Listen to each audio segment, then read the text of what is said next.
Hello বন্ধুরা, মৌসুমী রান্নাঘর daily ব্লগে আপনাদের সবাইকে স্বাগত জানাই। আমি আজকে কচুর শাক রান্না করব চিংড়ি মাছ আর ছোলা দিয়ে। আপনার ব্লগটা দেখতে থাকুন। প্রথমে তেল গরম করতে দিয়েছি,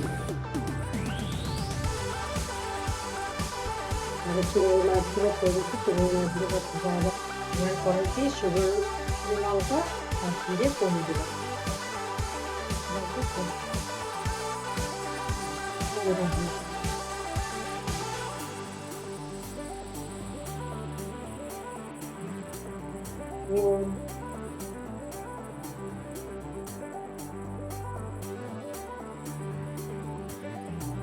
জিরে, হলুদ,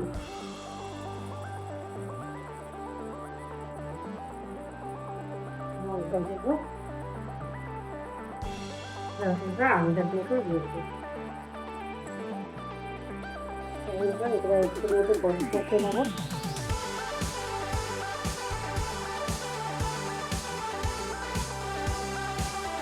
কারণ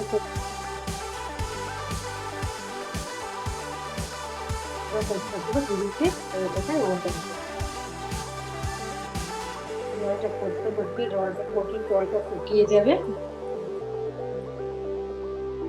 নামানোর আগে সানলাইট দিয়ে গরম করে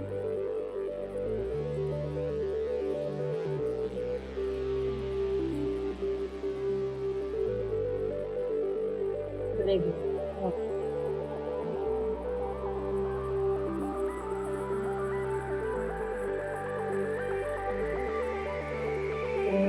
দিয়ে দেবো।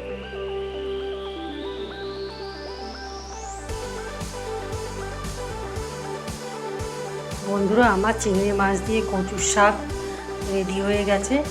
কেমন লাগলো আপনি জানাবেন, আর আমাকে লাইক এবং সাবস্ক্রাইব করবেন। আর আপনারা সুস্থ থাকবেন, ভালো থাকবেন, আর আমাকে এইভাবেই ভালোবাসবেন।